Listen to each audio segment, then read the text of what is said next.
Let's go back and review that since we all had that little break. This is a what? Frontalis, occipitalis, temporalis. Now let's all say it. Oh mine, I have a stide, orbicularis oculi. And this, orbicularis oris. And then here, zygomatic major and minor. And here, masseter. Okay? So there's going to be some up there that are small, and I won't ask you a lot of those today, but you are assigned them, so they will be on your lab practical. If you look around the mouth, then the depressor labii inferioris, you're right, and I did not have you check that, so I would make sure you check depressor labii inferioris. Thank you. Yeah, because that could have showed up on the exam. If you look at the one going from under the orbicularis oculi to the upper lip, that's called the levator labii superioris. What does levator or levator mean? Raise. And then what about labii? Lip. And then superioris? Upper. So that raises the upper lip. And if you contract that muscle, it would shorten it, right? And look what it would do. See? Levator, it levitates the upper lip. Levator labii superioris. That's number 4 on the muscle man?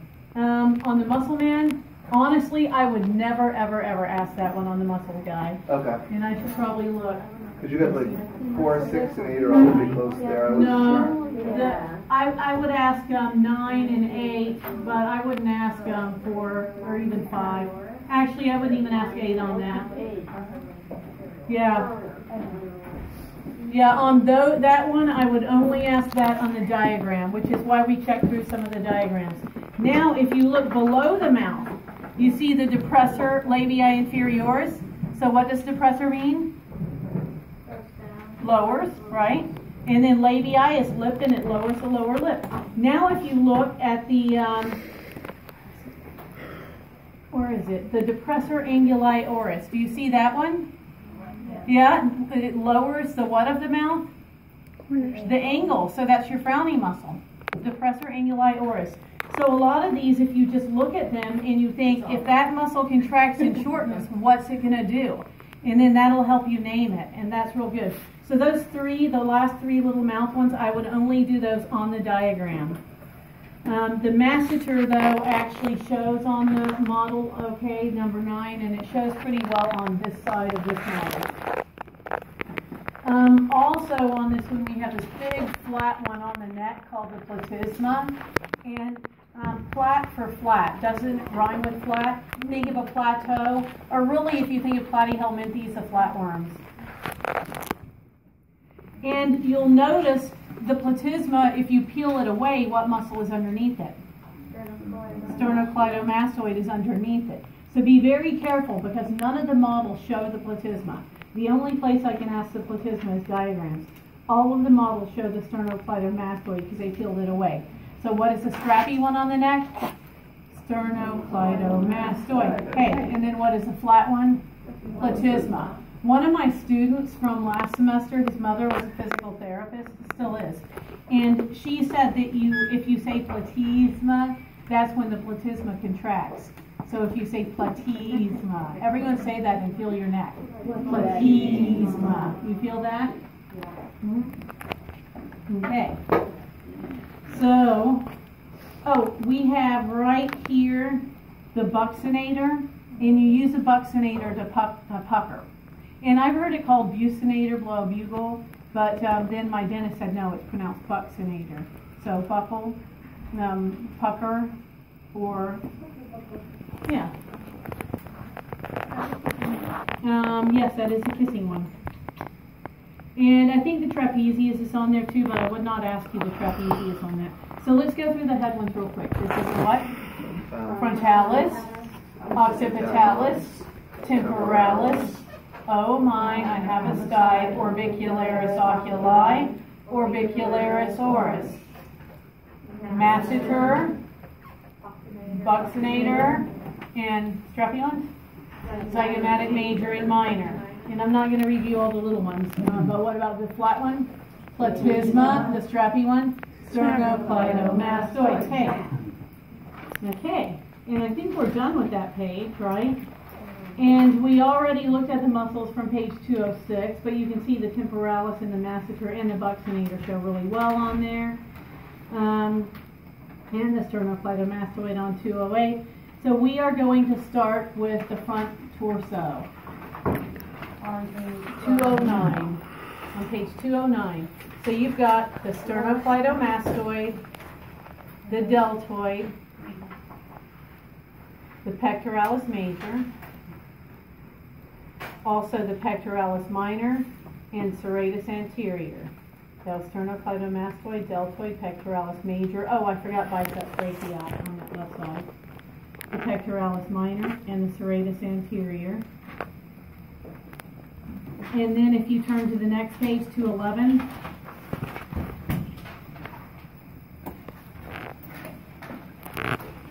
There's the intercostals on that top figure, and you're not asked whether it's external or internal, just intercostals. And then also you've got the serratus anterior, transverse abdominis, internal oblique, external oblique, rectus abdominis.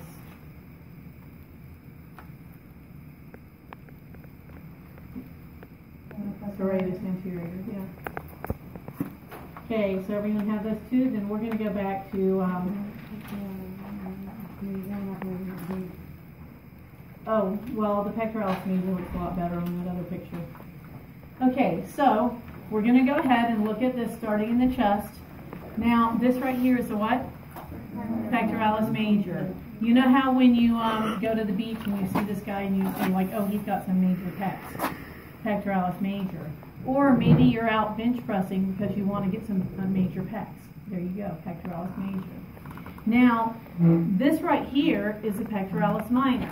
Now you might be thinking, this is odd. This muscle guy looks different on one side than the other. What's up with that? Do we really have different muscles? No, what's going on is they have the superficial muscles on one side and they peel back the layer and then you see some deeper muscles on the other side. Yeah. Now the little models you have don't do that, but a lot of the models you'll see do, and the diagrams as well. So this is a what? Pectoralis major, and this is a what? Pectoralis minor. Now between the ribs, what cartilages are these called, by the way? The rib cartilages, costal cartilages. So between the ribs are the what? Intercostals, because they're between the ribs, and those are used in breathing. You'll learn about that a little more in the A&P2. Now, this right here is called, what is the slang word for this? It's the rectus abdominis, but what's the slang word for it? Abs. Abs, and then something abs. Six-pack. So everyone wants to get a six-pack, right? Okay, so here's how I remember it. He drank a six-pack, got in a rectus abdominis. Okay? So let's everyone say that. Okay? He drank a six-pack, got in a rectus abdominis. Okay? So there you go, six-pack abs, rectus abdominis. Now the one thing about it, don't spell it R-E-C-K-E-D-H-I-S, right? You have the word bank. It's still, wait, don't spell it W-R-E-C-K-E-D-H-I-S. Don't spell it that. Spell it R-E-C-T-U-S. Excuse me. Now you've got that on tape. You'll have to crop that out. Crop it. I see it. Okay. Anyway, so what was the flat one here? Platysma. What about the strappy one? Sternocleidomastoid. Hey, what about this? Pectoralis major, pectoralis minor, rectus abdominis. Now see the one, it's zigzaggy here, it's got this little jagged edge that's pointing toward the front. And on the muscle guy, it's number 20, but 20 is like right to the front of it. Yeah, you actually can in the cadaver shot. Which page is that? 212? Yeah, that's actually pretty interesting to see it on the cadaver shot. So this is the, what is it? Serratus anterior. See how the front of it has that zigzag like a serrated knife? And the points are pointing toward the front, so serratus anterior. Yeah, right here. And on the side here, we have, and this is the one that's more to the outside, the external obliques. Notice the fibers are running slanted, so it's oblique. And on this muscle model, it's number 21 on the little guy, but the little guy only has the external obliques. On this big muscle model, they peeled off the external obliques on this side, so you have the internal obliques over here. Okay? Now, if you look at page 211, picture A, we already saw the intercostals, and you'll notice there's external and internal. And then in picture B, that's the diaphragm, and you'll see there's a couple of holes in there, one for the esophagus to go through and one for the inferior vena cava. And if you hear of maybe like a hiatal hernia, then you have something going through there that shouldn't. But then if you look at picture A at the bottom, and this is the one I want you to see. So notice you have the external obliques toward the outermost, so the most superficial muscles. You cut that, they have that section cut through it, and you can see the rectus abdominis and the internal obliques pretty easy. Then you cut a hole through that layer, and you can see the transverse abdominis that goes across. And the only place I can ask you the transverse abdominis is on that diagram. So make sure that you pay attention to that diagram. Also, I could see me asking the internal obliques from that one as well, and the others. So make sure you know that one. So, all of the front torso ones except for the shoulder. You know what? What is the shoulder? Deltoid. So we'll go ahead and do all of the front torso, including neck. Let's just review all of them. This is a what? Frontalis, occipitalis, temporalis, orbicularis oculi, orbicularis oris, the strappy ones, zygomatic major and minor, this one here, masseter, buccinator, and then the flat one, platysma, then sternocleidomastoid. Okay. Pectoralis major, pectoralis minor, serratus anterior, rectus abdominis, external obliques, internal obliques, deltoid. And instead of turning this guy around and doing the back first, we're going to skip up to the arm, and actually, why don't we skip to page 216.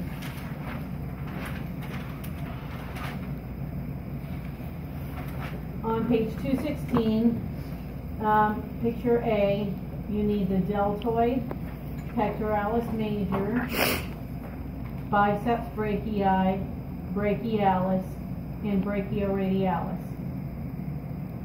On the arm on picture B, we'll just go through the whole picture B and go back and look at the other parts later. Infraspinatus, teres major, triceps brachii, latissimus dorsi. Infraspinatus, teres major, triceps brachii, and latissimus dorsi. On page 217, you have the brachioradialis, the flexor carpi radialis, the flexor carpi ulnaris, and that was all picture A. And then on page 290, brachioradialis on the left side, the right side, flexor carpi radialis, then flexor carpi ulnaris. And then on page 219 on the left, you have the flexor carpi ulnaris, extensor carpi ulnaris, extensor carpi radialis longus, extensor carpi radialis brevis, and extensor digitorum.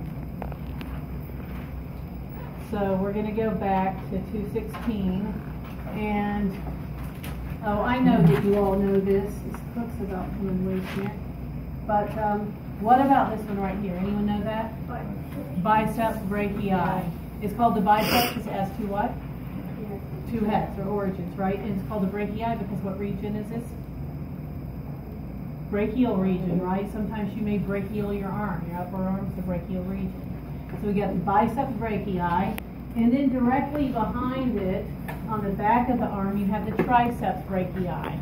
Okay, so back here, and back here, and back here, which is going to have three heads, right? So we got the deltoid. Ooh, look. And if you remove this deltoid, then you can see the two attachments of the biceps brachii. And there's the triceps brachii, and I'm going to just put this back on so everything else doesn't fall off. Now this one right here, it's running from the brachial region along this bone. What bone is on the thumb side of the lower arm? Radius. So this is the brachioradialis, because it runs from the brachial region along the radius. And you can see it right here, brachioradialis, and here, brachioradialis. Okay? So we got, what is this? Deltoid, and this. Biceps brachii, and this. Triceps brachii, and this. Brachioradialis. Okay? Now for the other ones, what you're going to have is take your arm and go like this right here. Okay? So these muscles are contracting, right? So they're what? And they're bending the wrist. So are they what? Flexors or extensors? They're flexors. And what does carpi mean if they're flexor carpi? Wrist. So they're flexors of the wrist. And then radialis, what side is that going to be toward? Thumb side. And then flexor carpi ulnaris would be toward the pinky side, right? The ulna. Now what about if you turn your arm this way? And what about if you go like this and you contract these muscles? Extensors of the wrist, right? So you'll have extensor carpi, maybe radialis would be on the what side? Toward the thumb side. And extensor carpi ulnaris would be toward the pinky side. Now as far as on the models, the only thing I would ask is I would put some here and you would say flexors of the wrist. And then here, if I put them on this side or point on this side, extensors of the wrist. Okay? All the other ones will be asked from the diagram, which I will not be asking today, but you could have on your exam. I'm sure you'll have at least one of each. So you won't say which one, you just want it to say flexor or extender, you don't want it to say flexor radialis? Right, today, for today's quiz, because you have just this one session and then you have it at the end of lab, then, you know, today, just flexors of the wrist and extensors of the wrist. Okay, cool. So you have more time to learn the rest of it. The flexors and the hands up. Yeah, the flexors, yeah. And you can always just bend your wrist and see these ones, if it shortens, it's bending your wrist.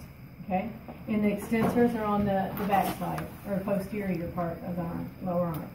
So if you look at the picture, you see the brachioradialis and see the flexor carpi radialis. You know that's a flexor because it's on your palm side. It's other than the brachioradialis, it's just running along the other side of the radius. And look at the flexor carpi ulnaris. Again, palm side, and it's pinky toward the ulna. If you look at the page 219, picture D, and you can see the flexor carpi ulnaris even though it's on the other side, kind of peeking through. But there's the extensor carpi ulnaris, the extensor that's closest to the ulna. And then if you look on the other side, the right side, notice you have two extensor carpi radialises, one longest, which is the top one, and then one short one, extensor carpi radialis brevis, which is toward the bottom. Now the extensor digitorum, follow that down, and notice how that goes to the digits. So that extends your digits. So go ahead and take your hand and extend your digits, right? And then look at all these tendons that go all the way down to your digits from those muscles. So you can see those tendons are the ones that come from your extensor digitorum, okay? And that's how you can tell that's on the back side of the hand too. So everyone good with those? So the arms, you're going to have well, it's all of them. What is this? Deltoid, this here. Biceps brachii, triceps brachii, brachioradialis, flexors of the wrist, extensors of the wrist. And that's all I'd ask you today on. Oh, is that it for the arm? Oh my goodness. Then we're going to go to page 221 and we're going to start looking at the leg, and we'll look at the front of the thigh mostly. And on picture A, you need the tensor fasciae latae. What page did you say? 221. Tensor fascia latae, pectineus, sartorius, rectus femoris, vastus lateralis, vastus medialis. Then on the other side of that same diagram, adductor longus, gracilis, adductor magnus. Then picture A, adductor longus and adductor magnus. So I wanted to point out a couple of things. Notice on picture A, the left, it says quadriceps femoris, and then it lists those 3 muscles. What does quad mean? 4. So look, you see under quadriceps femoris, you see rectus femoris, vastus lateralis, and vastus medialis. To see the 4th one, if you look on picture C, if you pulled up the rectus femoris, then underneath it you would see the vastus intermedius. So that's the 4th one of the quads. We're not assigned it, but it's the 4th one of the quads. The other